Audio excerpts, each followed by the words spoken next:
is begin to get them to tune into their own reactions, and they got to know more about who they are, so they have some kind of reference point. And I don't see it much at all. So we want to teach them how to do that. We've been talking about, I think we can get very specific about what anger feels like, what compassion feels like, sadness, fear, and what they need to begin to pay attention to. And also to know what they're bringing of their own into the relationship. A lot of times they don't want to even acknowledge that, but that's what's getting triggered. And so they don't want to, we don't see people wanting to deal with that. And yet that begins to contaminate the nourishment and nurturing that has to take place in the relationship. So this is like, we're seeing it, this isn't like unusual. We're talking about something that is getting to be really common. It is. And prevalent. And I even saw it on the local pedal of a bus, stop elder abuse, verbal abuse, emotional abuse, physical abuse, right there on the bus while I was sitting there. Just came by and it has an elder there. So there's a lot of abuse going on for anybody giving care to someone, whether it be elder or sickly. You're right. And what we're seeing is a lot of caregivers, when they start getting really resentful, they neglected, they just begin to not treat these folks that are so dependent very well. Yeah. No, we see it. The key really is, how do we stop it?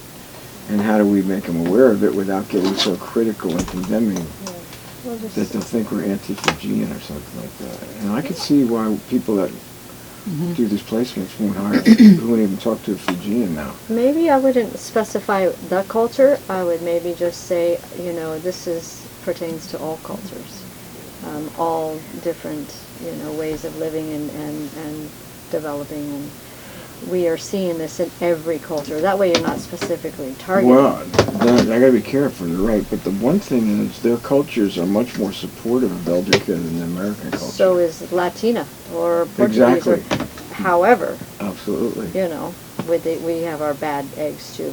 Yeah, so all four of my siblings have disappeared. So,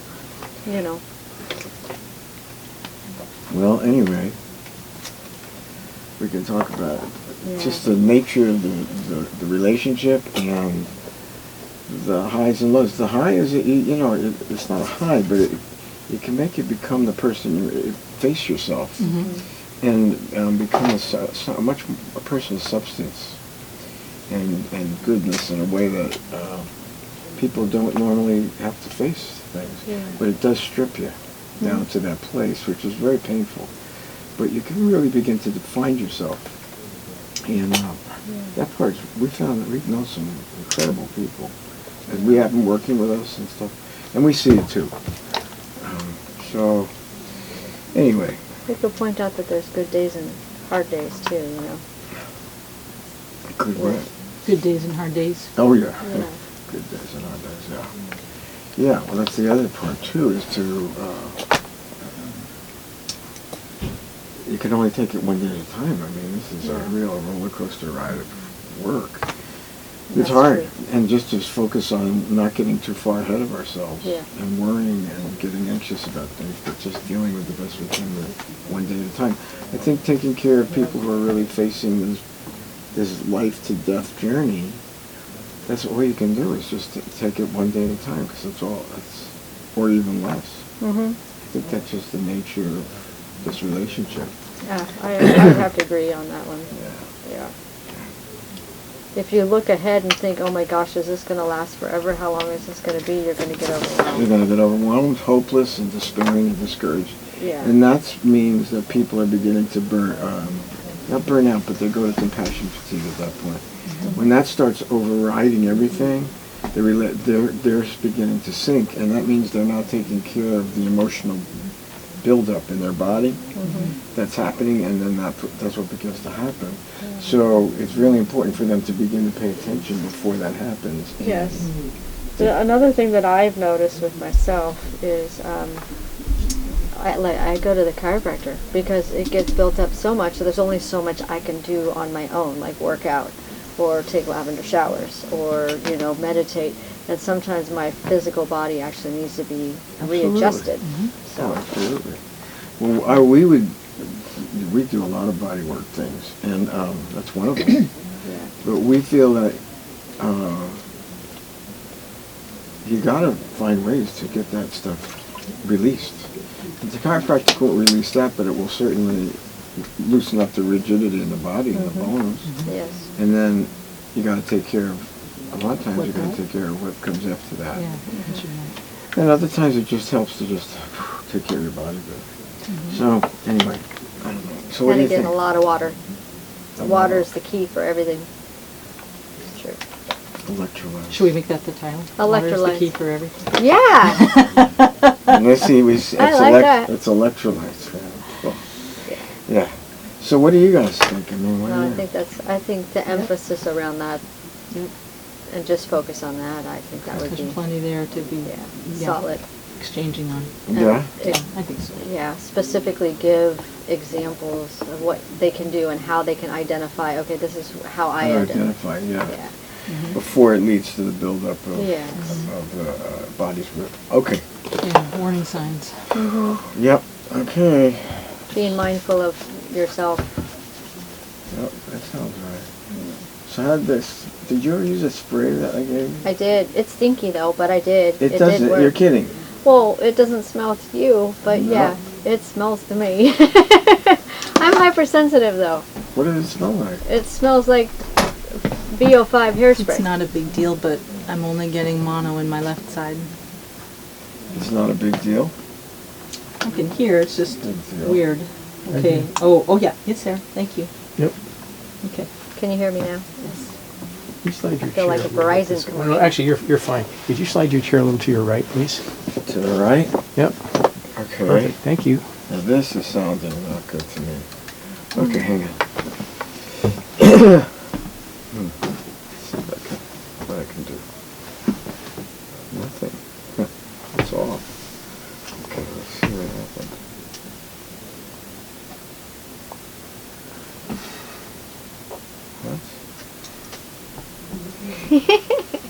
Don't make me goofy, because I'll go there. Where? There it is. I already climbed a tree today, so, you know, I'm Yeah. already halfway there. Nothing wrong Well, she with said that. she sounded. That sounds pretty good. That was in your. Okay. Yeah. No, this sounds all right to me now. Okay, you Let me can hear just me. try a little bit. Yes, you sound There good. it is, Jenny. Yes. Let's see how that's too much. Okay. Which one? How's that? Yeah, that's. Let me hear you. Hello, hello. Here I am, across the table from you. I think I got a little brain fog today. Uh-oh. I did. This is from something. I know what it's from. It's taking those drops of tincture, hemp tincture, Oh, you did that? last night. When was that, stuff- last Well, night? that was last night. I'm not doing that anymore. Is that the new one from Sebastopol? Yeah. It's supposed to be milder? Yeah, and you know what? It does take the nerve pain away, but my head is a little. I don't like it. It lasts too long. That's the end of that. Can you reduce the dose? I take about 2 or 3 drops. Yeah. So it must be stronger than. I have some residual effect. Yeah. I don't like it. I mean, I don't like that part of it. So, Time to stop. you got that one. Got that right. No. Some people like it. I'm not one of them. All right, so here we are. Here we go. Let's shake it off. I see Roy Scheider again. What? It's showtime. Showtime. Roy Scheider. All that jazz. Oh, is that Remember what you said? in the opening he's in the bathroom mirror and he just looks like hell some mornings. Yeah. I mean, every morning and Eye drops. eye drops. So Drugs. It's showtime. Yes. It's showtime. Yeah. Yeah. I It went on and on. It was like Groundhog Day. Yeah. Yes. Okay. All I right. do remember See, that. I can get goofy too. Are Good, I'm are glad. I like to Is see that. everybody ready? Is everybody ready? Okay, so we are live in 5, 4, 3, 2, 1.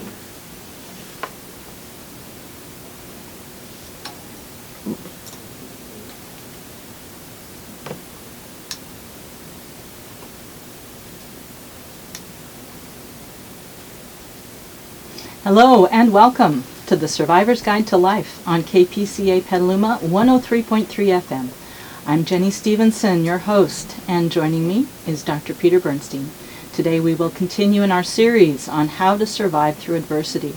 Dr. Bernstein, or Peter as he likes to be called, is a coach and mentor with 49 years of experience helping people survive and grow through trauma, struggles, and hard times, the stuff of real life.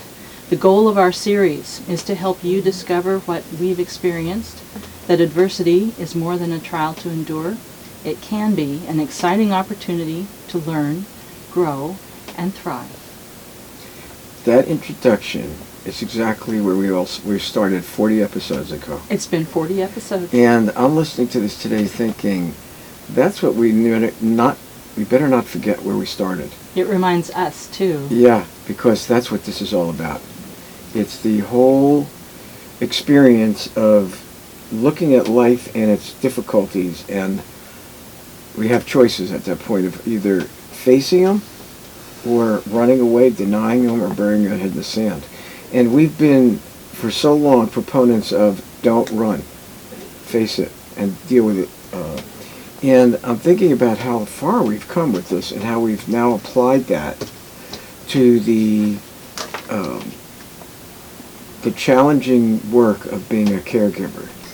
And they are either the semi-professionals or the family member of loved ones are really facing probably one of the most difficult, challenging, most responsible jobs you could do, because you're helping someone get through illness, through going through their difficulties to death many times. And I'm thinking about what it takes to be one of these people. There sure can't be the people that run away or bury their head in the sand or go into denial. And I just realized, look at where it's taken us. And I think the beginning part of it, of what we emphasized and talked about, is still needing to be spoken about again. We haven't left that behind at all. And I don't want to. Where we started was with transformational resilience. That's transformative resilience. Transformative resilience. And that is still an essential part of all the things we've talked about. Even if we haven't used those terms, it's an essential part of what we've been Absolutely. talking about. And I was going through a lot of our material. We got enough material to write another book at this point. And when I get started on it, I get fascinated by what we have been writing about and going through and helping others with. And it just kind of begins to draw me in to remembering what's really important and the value of these struggles. And we're seeing so many people now who are, we're very involved in finding caregivers for folks, helping families that are in need. And so we're seeing so many variations on this issue now. And I was thinking to myself, look where we started. Look at what's happening in our life and how we are transforming through this process that we're going through. We ourselves. Yeah, absolutely. And what we're calling it is Lynn's legacy. And that's my wife. And she's going through a very difficult, challenging time physically. And so are all of us and all of our caregivers. But we've always been I always have been the type that after a point, what I'm learning by caring for others or giving to others or helping others teaches me a lot, number one, about myself. And then for some reason, I'm able to begin to use it to help other people as well. And I've always been like that. But now, while I'm working with Lynn and what all of us are, look at all the people that we're beginning to help and are coming to us for help and what they're going through. I've seen that so many times in your career, that something happens in your life, some challenge or struggle. You've had some that were financial. You've had some that involved family, health. I have seen, and veterans issues. I've seen so many times in the time that I've worked with you that what you went through somehow just leads the things that start coming through your door and the things that you are able to help other people with. It's like you are preparing for what's coming. Well, I'll tell you what, I feel like I'm being prepared for something that's coming when that's happening. And I can't always see what it's going to be. but through my past experience, I know something is going to begin to come out of this, where it's going to give me a new understanding, a new empathy for what other people are going through. This caregiving issue is so enormous in what's happening with people and families and loved ones.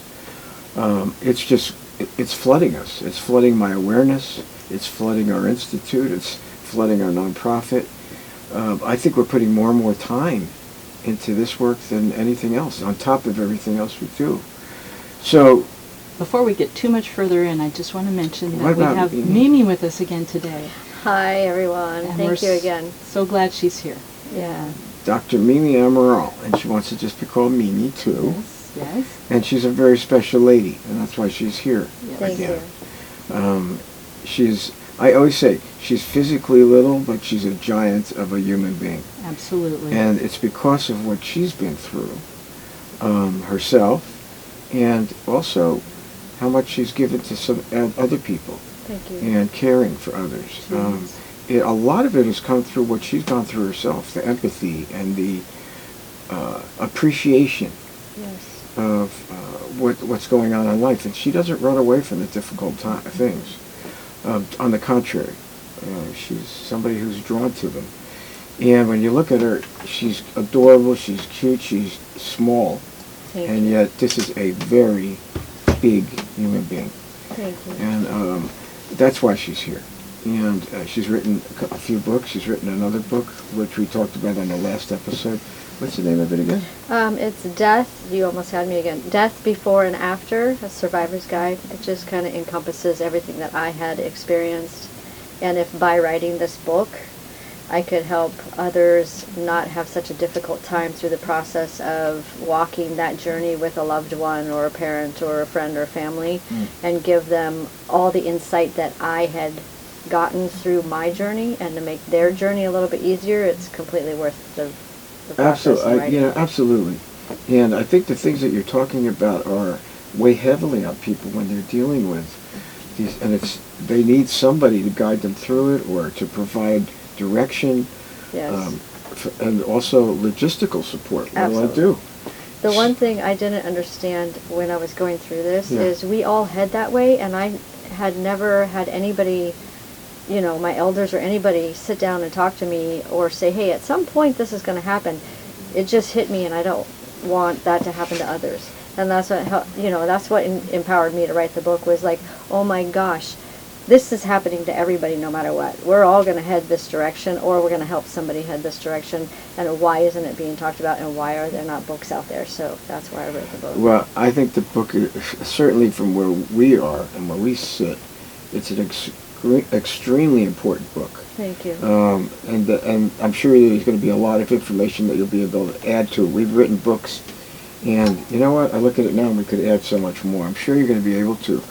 But this is real important stuff. This could really make your journey a little easier. But Mimi brought up a really interesting point that I think is interesting, is this is something we're all going to face. Yes. And yet... We all could face if we don't run away. I mean, that's right. I'm not sure if that's what you're meaning, that one thing I heard Mimi saying is that when someone is facing the situation and has this choice, like you say, of either staying with it, facing it, or running away, her book could help someone stay and face it. But it's still a choice. It's Yeah, oh, absolutely a choice. definitely. Sure. Yeah. And I think I mentioned in the book that those who are unable, as we spoke to the last session that we had, that if they're unable to, I think there is something in the book that says, don't project or blame or condemn. Every human has to take this journey in the way that they feel is going to be healthiest for them, and not have someone or a family member or a friend say, well, why aren't you doing this, or you should do that. And I know that this perturbs Peter a little, because he's a man who wants to face and look through things and look at things and change it and make it happen. And that's amazing. And not all humans are that way. I agree. I'm listening to, like I said, she's a big human being. I'm learning a lot, and everybody considers me a leader and such a strong person, and yet there's a missing part of my empathy, and it's to what Mimi's talking about. I've seen so many families, including our own, have exactly this other thing happen. Mm-hmm. And I'm always, I'm blown away when people do it. How can they do this? But they do. And I hear it's pretty common. But I still have a part of me that does get angry and judgmental. And I don't like it because the needs of the person are staring them in the face. And then it leaves everybody else with more burden. But you know what? I think Mimi's onto something. I do. I think it's a serious issue, and she's onto something in the sense of having a deeper sense of empathy. Yeah. That not everybody has the strength, or they could, I do believe that, but not everybody knows how to find it within themselves. And I've seen so many variations of people that run away and begin to make up reasons why they're doing it. They get angry and blame others, and there's every million different excuses. But the truth is they're not there for the people their loved ones in need. And to me, I do have a hard time with it. I can't lie. I'd love to be perfect, and I'm not. No one is. I'm not. So we all have places to grow. And one of the things about this kind of journey is we're confronted with ourselves. It brings us it just strips us down to who we really are. And where we're strong, that comes out. Where we're weak, or we're vulnerable and having difficulty, it brings that out too. I think this issue that Mimi's talking about is one of my vulnerabilities, and not a positive one. Because I do resent people that walk away in the face of difficulty and don't show, I know this sounds judgmental, it is. They don't show the courage, in spite of how bad it feels or how frightened they are, to stand up and do the right thing anyway. I do have trouble with that, and I'm sorry about it because it's not good for me, and I find it to be a waste of good energy that I need for other things. I have disciplined myself, I'll be honest with you, not to get into it, not because I couldn't, but because it takes energy away from things that are more important, that I need that positive energy. The minute I get into this other thing, though, I watch my energy go right out. It goes right down the drain, and I can get negative. I know that happens to a lot of people. It's not a good thing. I do have the discipline about it, but my deeper part, she has, I'm still looking for it. Mm-hmm. I'm looking for that empathy and going, now, where is that? Where'd she get that? I don't have it. And I better get it, because we're running into a lot of families, my own included, where we have people that they're nowhere to be found. And they leave all the responsibilities up to everybody else. I think that's everywhere. I think that's every family, and I think that's another reason I put that in the book, is that it's not just your family that might have dysfunction, it's every family. Yes. So don't feel like it's just yours. It's every family. I agree, and I'm looking at this going, this is unbelievable. I was a psychotherapist and psychologist for 49 years. Where was I the whole time? And now I'm into what I do now, and all of a sudden the empathy, the awareness seems to be so much more acute than I had before about this particular issue. Yes. And I wonder where was I before? Well, this is where you are now, is the thing. Yeah. I know. You're in the whole body, mind, body, spirit, and heart instead of just the mind. You're right. I thought it was that before, but I guess this is different. But one of the things about this experience is Steve holding up a hand? It's time. Steve is our producer, and Steve he doesn't want to interrupt. Calm. I gotta say, he's calm today. Today is a calm day, so now I don't even know what he's doing over there at all. He's so calm you don't know. I didn't even know what he's doing. Yeah, well, see, the paper is rising. Oh. Okay. You've been listening to the Survivor's Guide to...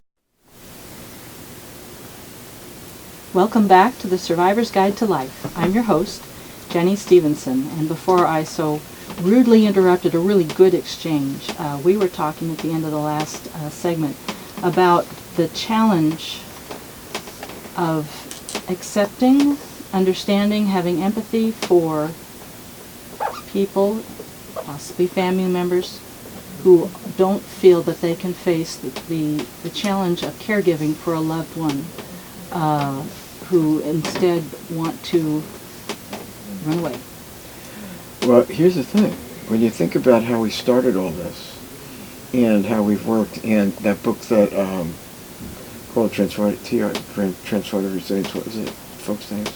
Stephanie and Alma Marston. Right. And our whole premise about all of that is encouraging people not to run away and to embrace whatever challenges are before them, because through that they're going to gain a certain kind of resilience and strength and hope that they didn't have before. So here our whole philosophy, our whole approach to life is don't run away. Well, here we're talking about another reality is... Here comes Mimi. No, she doesn't run away. But she does have an empathy for folks that do.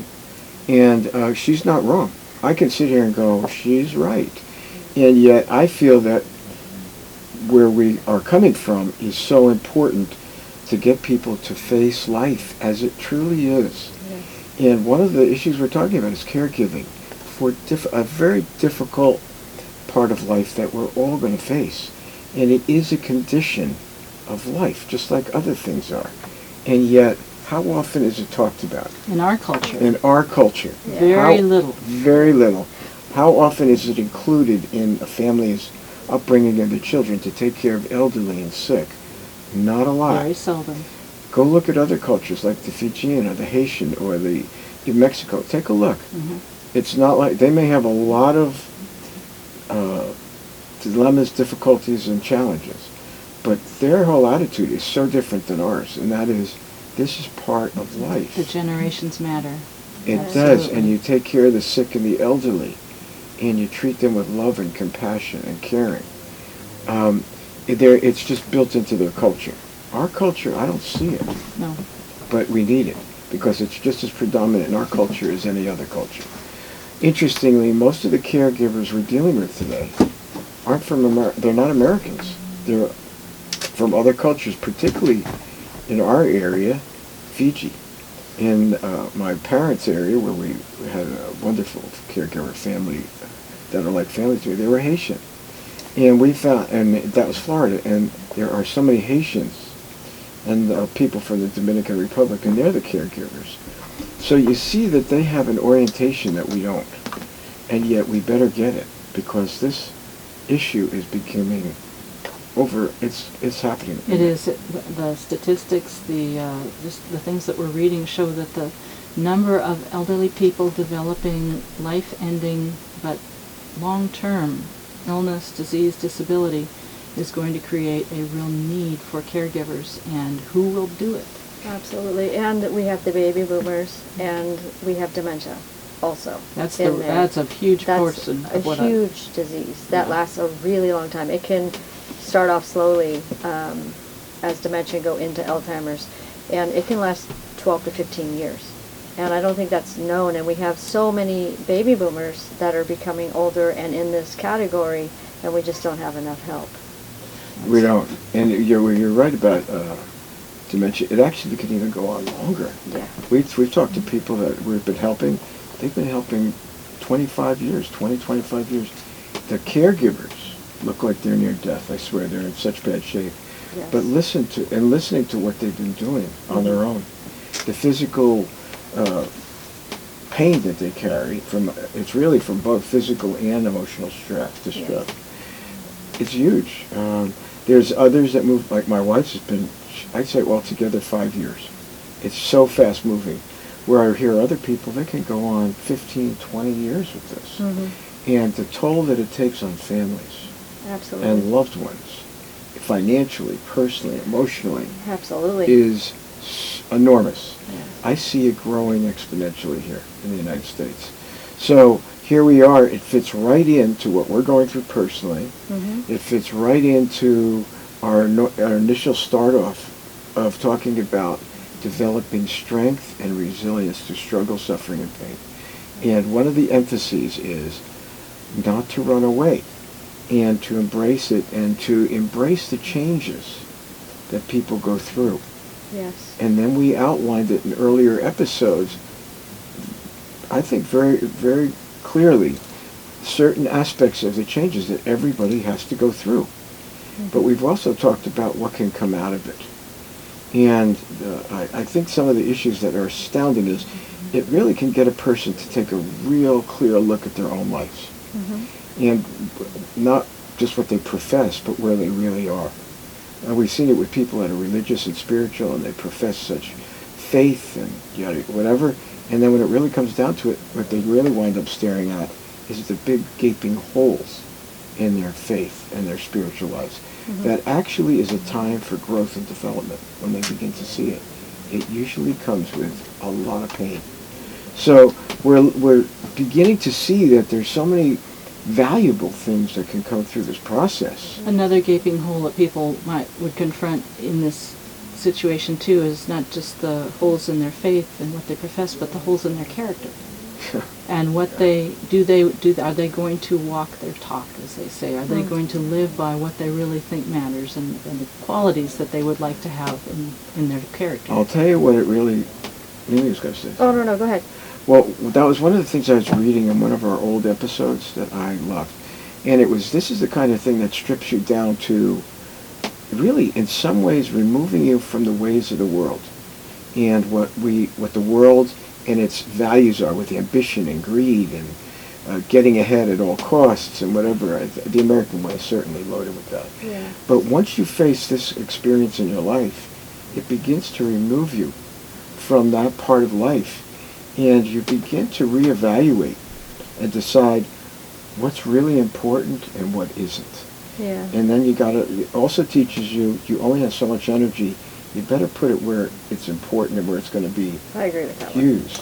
Yeah. So a lot of times it takes us out of the rat race, and it begins to realign our priorities.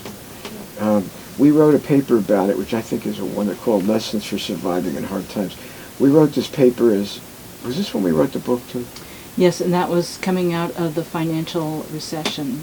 The Great Recession. The Great Recession. And we talked about tangibles versus intangibles. And at that time, the tangibles were going away so fast, people were really like losing, freaking out. I mean, and tangibles also in terms of really things that are not just frivolous, but things like shelter and real important things. The things that we were brought up to think were very valuable, that were going to give security, were ripped away from us by the massive. That's when we began to talk about what was really important and helping people through the process and beginning to help them focus not on the tangibles, but on the intangibles. Yeah. Mimi's been biting her I know, lip. I want Mimi. I was just kind of wondering if I could toss out, like, maybe possibly a reframe. And I'm not saying that what Peter and I are not talking about is, basically for those who run and for those who decide to stay and be strong and face it and walk it. Right. Maybe if I could do a reframe on maybe those who do run needed to, and that's the way it needed to happen at the moment in time, for them to realize and identify and have a seed planted that they are running. And then their turnaround, because you had mentioned before that once someone has run, later on they feel bad about it and they turn around and they start helping others. Maybe it took that moment in time for them to realize, oh my gosh, I ran from this, why? If they didn't run and they just numbed out and they were there but they weren't there, then they would have never been able to grow that process or walk that journey to be able to grow into what they needed to grow into and help others later on. Though they may regret not doing it in the moment for a family member or a friend or a loved one. But for some reason, that process of running needed to happen so that they actually could have that acknowledgement, whoa, wait, stop, why am I running? Absolutely. That was like the seed that was planted for them to look at themselves, because then they wouldn't have been able to know their character because they were never faced with it before. Okay. You are so right. We know people. We have people on our staff like that. Yeah. One of the things that you're talking about is the spiritual reframing. And the greater purpose to some of these things that we don't see at the time. You're absolutely right. And maybe it had to happen that way for them to acknowledge. That's what it did. But what you do whole. see is they are left with wounds and scars. It doesn't erase it. No. But what they do, the people that we know, have such a deep understanding and empathy of the price you pay to run and the burden and the cross to bear that they know they're carrying for the rest of their life. Maybe they had to feel it that way. Maybe that's the journey they had to take to be able to actually give back and even face themselves. Absolutely. There's no question about it. And they are the strongest proponents of coming alongside other folks that are running and saying, I know what you're feeling, and I did the same thing, and I want to encourage you. Don't do this. Yeah. You're going to pay a high price. But they come from a very empathetic personal experience. So maybe that reframing will help those family members or friends out there who are like in the deep of it. When they see someone run, maybe they won't feel so resentful towards them. Maybe they can be mindful and think, oh, wait a minute, maybe this is something that has to happen to them so they can actually acknowledge it themselves. I hear what you're saying, and I think you're absolutely right. Let's get back to it. This is an important subject. Let's come Is back Steve to that. giving us a signal? You've been listening to The Survivor's Guide to Life on KPCA Petaluma 103. Back to The Survivor's Guide to Life. I'm your host, Jenny Stevenson. In our last segment of our episode, we were talking about how the call to care for someone you love brings you face to face with yourself, the good and the bad. Yes. And how everyone in that situation has a choice to either embrace this difficulty the best they can, or to run away. And how hard it can be at times to have empathy for a person who is running away, particularly if this is your family and you need their help. Mimi was making the point at the end that sometimes, in order to really look at ourselves, look at our character, it may take something like this where we actually end up running away, someone ends up running away, in order to actually come to the point of being able to look at themselves in a way that must happen somehow for them to change. She's right, too. I know she's right. And, you know, I'm thinking about what we've talked about in the past about caregiving. And there's two parts to it. One is, when you're in the front line, you don't have a whole lot of time to introspect and reflect. You have to deal with what's right in front of you, and there's no time. Soldier mode. At that time, you don't have the time to reflect. You just have, hopefully, enough appropriate responses of caring, love, and nourishment to help the loved ones that you know are in need. There is a time that you will have time. You will be able to reflect and introspect, and everybody does. And those are the times that you begin to realize the kind of things Mimi is referring to, where you begin to reflect, and you begin to think about some of the things you've been going through, some of the people, like she's talking about, I find to be very important. I don't think there's time at the time to think about people like that.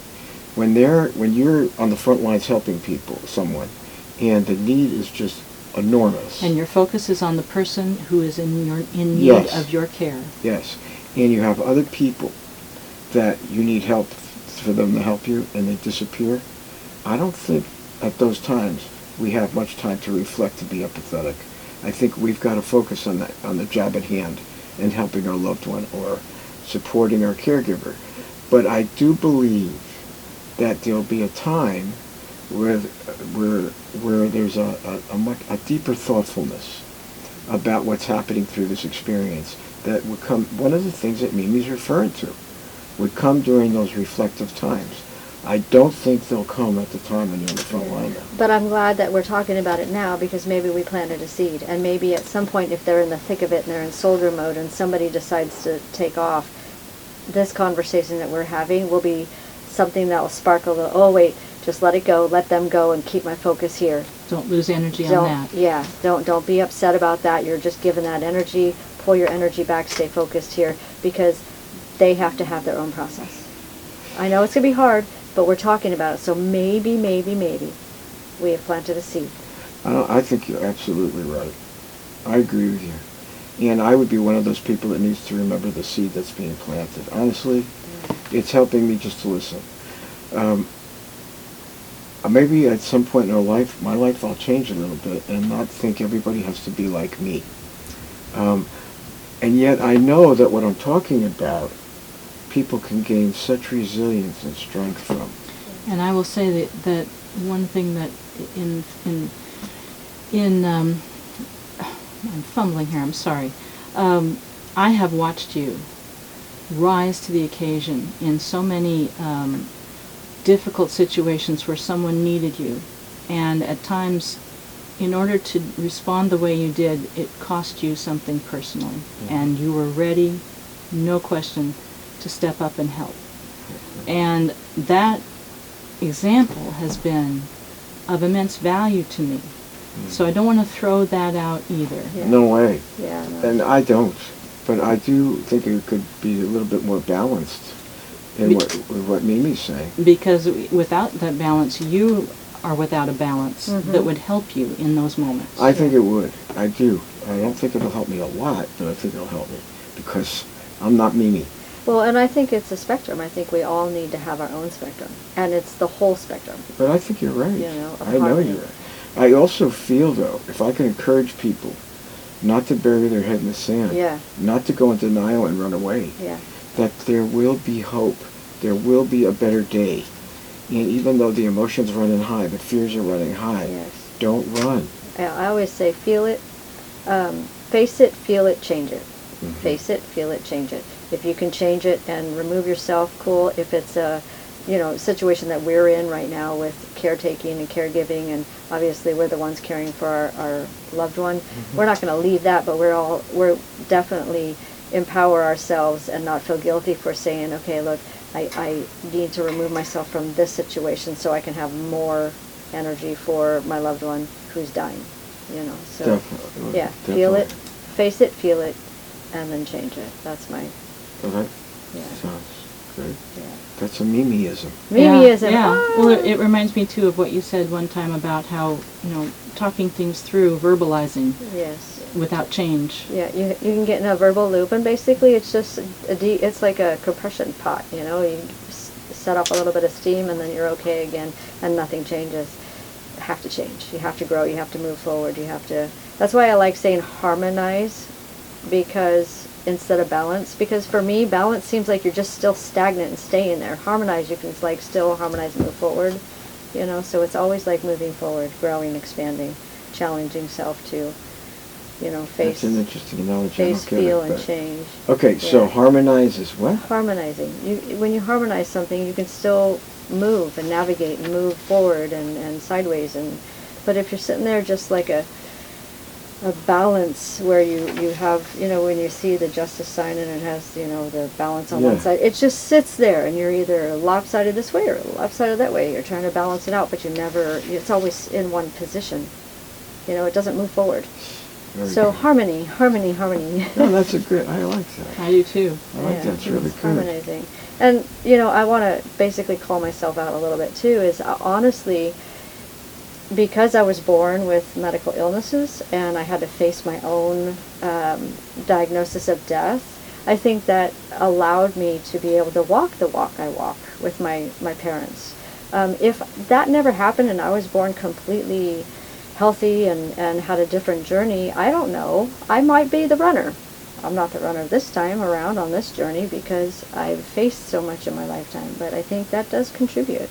If we haven't had to face adversity, then, when adversity hits you in the face, it's harder. No, you're absolutely, you're right. It's harder. Yeah. No, it's interesting. And a little part of my upbringing when I was very young, and I was growing up. In my very young years, I was one of those sensitive kids that ran away a lot. I did finally reach a point that I couldn't bear living that way anymore. I couldn't bear living with myself. So there you go. Have you ever had empathy? Do you have empathy for you as a small child running away? Very much. Yeah. Then. But I also know the burden I lived with until I decided one day it's over. That there's no more running. Because I had to live with myself. And this was I was young. I mean, we're talking about very young, being on the streets in New Jersey and Newark. But it was a rough area and I was a sensitive little boy. And there was an awful lot of prejudice and just a terrible, frightening kind of life. But it was coming to a certain point that I couldn't live with myself anymore. with what the burden I was carrying about always running away from and being fearful and seeing myself as a young coward. And it was coming to that, it was a personal, logistical, and spiritual thing at quite a young age to go, no, no one will ever cross that line with me again. And whatever it takes, I'm not going to run again. And I'm not going to let anybody terrify me again. Or if they do, they won't know it. Yeah. Because I'll deal with them. That was a realization, though. And those are the seeds. That's absolutely, I was going to say, and there you have it. So now you already have the spectrum, and you wish you had more empathy now. You have it. You just have to embrace the child within and like allow the harmony of the man that you are with the child that you were, and then there's the balance. You're right. That's very good, Amy. So, moving on. No, she's right. She's right. And the truth of the matter is, though, I'd rather see people grow from facing the challenges rather than carry such wounds and pain from running away. And one of the things that on our staff, we have some people that used to run away. Yeah. They tell this to everybody. If you continue this way, you're going to live with wounds and scars that you're going to carry for the rest of your life. There's a better way. Mm-hmm. And that's to stop running and just to face Yeah. what you got coming at you. Absolutely. I think and coming from these folks, it means something because they were runners. Yes. So I agree with you. They're runners, and today they're helpers. They're people that come alongside runners and encourage them to turn back. Mm-hmm. Don't run. Face it. You'll get through it as hard as it will be, Mm-hmm. and there will be something better for you on the other side. Yes. When these folks say it, they know what they're talking about. I embrace that. Yeah. And they And, changed it, and then they started helping others. Yeah. So there's that change. Yes, there is change. Yeah. So we've been talking about transformative resilience. Yes. And how important it is, whatever it takes to get people not to bury their head in the sand, not to run away. We certainly embraced that wholeheartedly during the Great Recession because we saw people so terrified. And we really saw something happen, though, that a lot of the barriers that they were carrying for so long about getting ahead, having financial security, and yada yada, was just ripped away. But one of the things we saw as they were being stripped is their caring for their neighbor and their fellow man and their community came out so beautifully. Yes. And we saw story after story after story of that. And I remember watching this and go, well, this recession's going to end. I don't know when. There's so much suffering. I hope people will continue this. Guess what? They don't. No. They went, of course, they go back to looking for financial security, yada yada, and they forgot about certain things that they saw when they were all in a very vulnerable, broken place. So I was hoping that wouldn't happen, but it is. Yeah. And it was a terrifying time for so many people. We really came alongside many and encouraged them not to run, not to be terrified. We taught them how to respond, because I've been there so many times. But we did see a lot of caring, a lot of compassion and empathy, and generosity of spirit, generosity of whatever they had. Yeah, it's beautiful. It was beautiful. That part of it was beautiful. I wonder how we can help others stay mindful of that period in time and carry it over when it's better. And I wonder how we could do that. That's a good question. How do we hold on to that feeling and the mindfulness of how hopeless it can be, so that way when it's not hopeless anymore and everything goes back to normal? So I have a suggestion. Let's think on that for a moment. And in the meantime, you've been listening to The That's your Survivor's Guide to suggestion? Life on KPCA Petaluma, 103.3 FM. I just pulled something on them. We'll be back after a short break. Survivor's Guide to Life. I'm your host, Jenny Stevenson. And just before our break, I posed probably one of those $64,000 questions. Don't you think so, Mimi? I do. Anyway, in our last segment, we were talking about the importance of facing the adversity that comes into our life, and what can come from that if we don't run away, the good things that can come. And that's part of our intro every week, Yes. is that adversity can be an opportunity. to grow and to deepen and find out who you really are. Mimi's $64,000 question, and I left it in the air, is yes, in the midst of adversity, as Peter was saying, during the Great Recession, people reached out. They cared about others. They helped others. They needed help themselves and received it. We see when things are not difficult, people tend to swing back toward focusing on other things like the tangibles in life. Yeah. And Mimi's question was, how do we, even when times are not so hard, how do we hang on to the lessons, the valuable lessons that come from adversity? Yeah, like mutual human respect and caring for one another.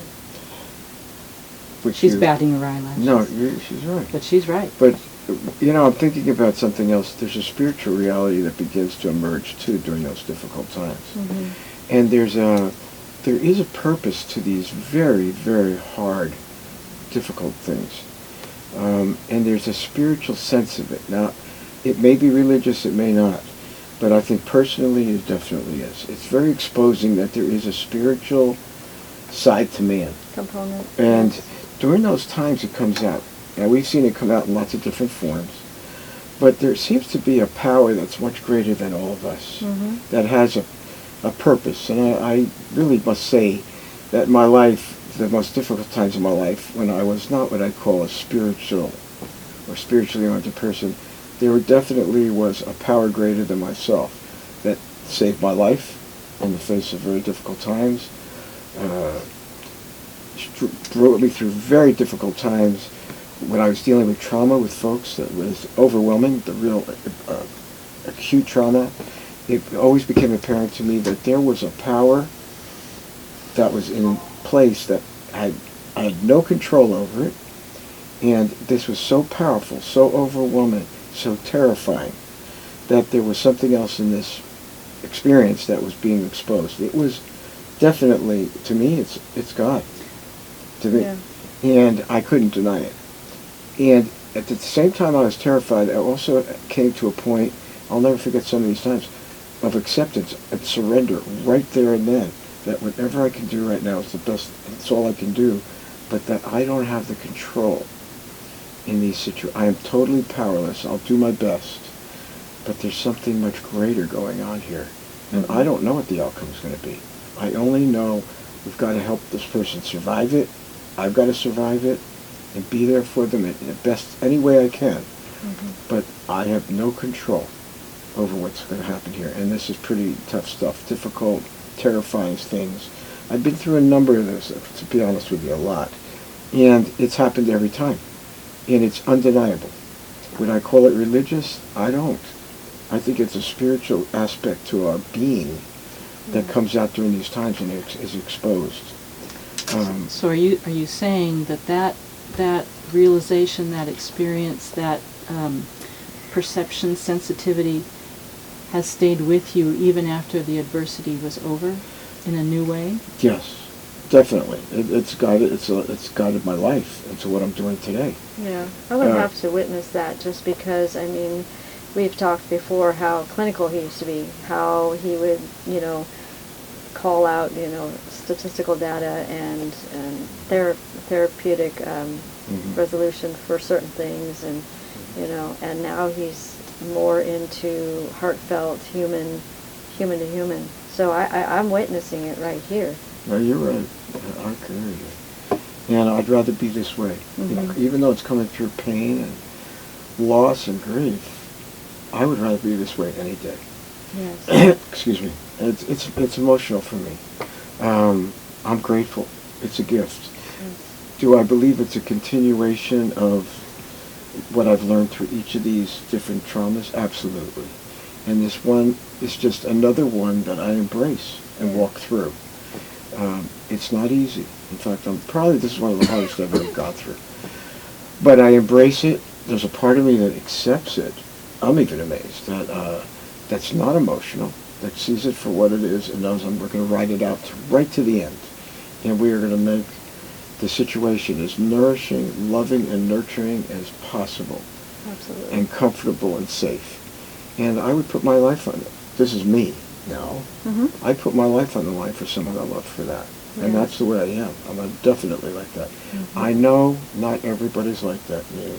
I know it. It's true. No, I agree. That's true. I am one of those. Yeah. And I mean it. I mean, that's what I say it. I know it's true. Yeah. It doesn't mean my heart isn't breaking. It doesn't mean I don't go through all the emotional changes that other people go through. It just means that what I connect with it is different. And it's not going to be running away. It's not going to be being bitter and angry and negative. It's going to be producing some kind of growth and development in me that's going to open up new dimensions to my life.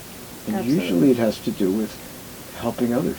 Absolutely. That just seems to be my life. Yeah, we were touching earlier, before we started rolling, on caregivers and those who do stay, and how to stay in the moment. And I think one of the maybe mindfulness, so we don't get burnout, is though we are caring for someone, maybe we should be mindful of, okay, how can we also grow through this? And if we look at it like it's not just, we're just giving, because the humans that we're caring for are pretty incapacitated for some and maybe a lot out there. So giving back physically is probably harder, or maybe even emotionally harder. But if we look at it like they are giving back, because they're holding a mirror up so we can see ourselves and we can grow from this. So if we look at it that way, like we're not just giving, but that human is actually mirroring what we need to see in ourselves, so we can see where we need to strengthen spots that aren't as strong as we hope to be, or grow in spots, or face our own fears. Maybe you're profound. You're a giant. Thank For you. a little person, you're a giant. Really, I look at this and I'm listening to what's coming out of her and I'm going, this is a giant. And she's right. She is. And it's a profound realization, because a lot of times when we talk about caregiving relationships, you're pouring, as a caregiver, 100% of yourself into that person to give them comfort and help through things that they're so helpless about. And we're saying, well, I don't get anything back. Well, what Mimi's saying is, yes, you do. You can. And you can get something back. It's a mirror that's being held up to you for you to grow, to change, to discover the more important, meaningful self that you are. And it's a stripping. It comes through pain, for sure. You don't always have control and power, but yet this mirroring is absolutely the truth. Yes. It's also an avenue to healing. And what we've seen, too, is for folks that we've talked about that I have trouble with, that you don't, for who have run away in the past, they carry a heavy burden. And when they take part in caregiving for someone, it's an opportunity for them to heal. I've Yes. witnessed it so many times. They turn out to be, by the way, some of the best caregivers out there, period.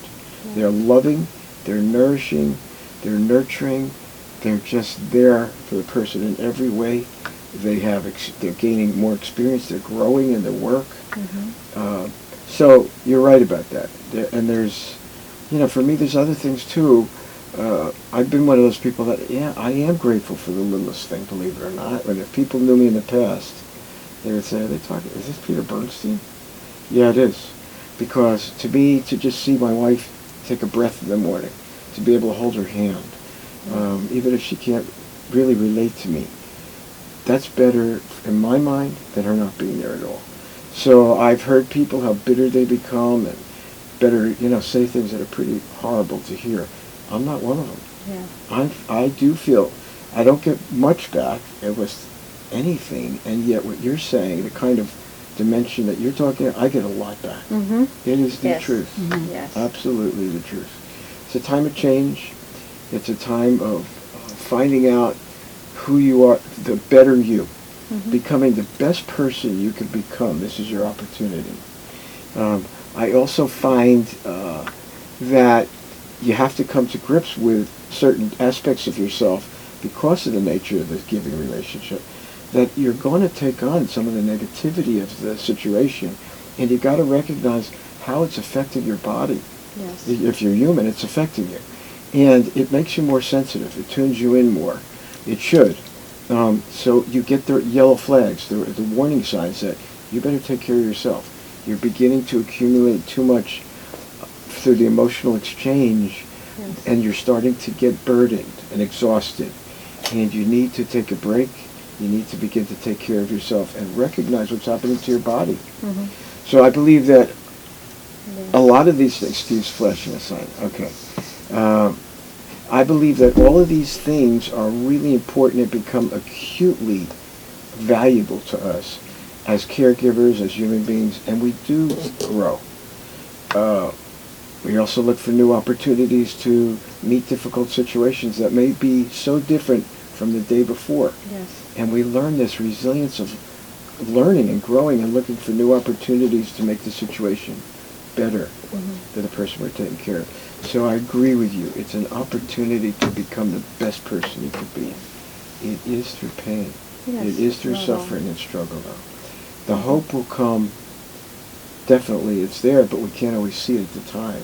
But there is hope. I'm listening to you today. I hear hope Yes. in Me too. areas that I could use a little hit of it, and I'm hearing it today. And I hope other people listening Yes. are gaining some hope from hearing what Mimi's saying. Some of you tough guys out there like me, and that includes women too. Well, we got a few things to remember and to learn too. That not everybody is going to embrace what we're encouraging them to do. I wish that and hope they would for their own sake. But there is another take on things for those that don't. When I listen to Mimi, it opens up a new dimension to me.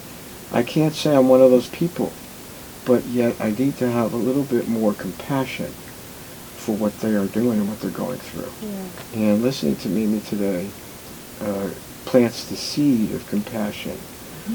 I hope it blossoms into something a little better Thank you. for me. For her, it's plenty blossomed already. Thank you. I'd like to take a moment just to say, one, thank you, Peter, for being so transparent and allowing yourself to be so vulnerable today in some spots of our conversation. I am honored that you feel safe enough to speak with Jenny and I, and then your audience as well. I want to witness that you actually did open up about, being empathetic when you were a child, and in each session you have opened up so much, and I'm so much gratitude for that. And also I want to say thank you to Jenny today, because she's been extremely patient with Peter and I, because we keep talking and we get into good flow and we don't want to break. So thank you, Jenny. I don't want to break either. No, Jenny's good. I'm enjoying this so much. It was just such a pleasure, and beyond that, it's such a service that I believe both of you and all of us here in the studio, including Steve, Yes, our we producer, appreciate Steve too. I believe we are providing something for people listening that they are not getting anywhere else, and will make a real difference in their life. Yeah, sure I hope hope so. so. Yeah. Yeah. If anything, even if it just helps one human out there, it's so worth it. It just really is. Like, you're not alone. Remember, you're not alone. Oh, Mimi's so sweet. She's little though. Physically, I know she sounds like a giant, but she is. I'm gonna make up a little bobblehead doll of me and have it put in his office. There's a little teeny bobblehead doll of Mimi. This Mimi is a giant of a woman, and that's period. Yes, I agree. But I love her. Thank you. She's adorable, and Yeah. she's really. I've been on top. Thank you so much. so good to have you with us for the last few weeks, and I understand you're going to head back to school pretty soon. Yeah, I have Monday and Tuesday evenings, but if you guys record it any other evening, let me know. And if, on it's not spring break, fall break, if I can come in again, I would love to. And then once the semester's over as well. We'd love to have you. What are you going to school for again? What's You this- know me, I'm a forever student. What's this one? This one is the human resources still. I'm trying to finish it up. But I've decided that after that, I'm not going to get any more whatevers. I'm just going to go to school for myself, and I really would like to, kind of delve into math and science more. On that Just note, for fun. we'll check in with you and see how it's going. Jenny will Thank you. check in with you for the Thank math you. and science. Yeah. I did that route too. Okay, thank you, both Peter and Mimi. Thank you. You've been listening to The Survivor's Guide to Life on KPCA Petaluma 103.3 FM. I'm Jenny Stevenson. If you'd like to know more about our show, about Peter, please visit our website at thesurvivorsguidetolife.com. Please like us on Facebook or Instagram. And thank you for listening. Please join us again next time. Thank you. Thank you.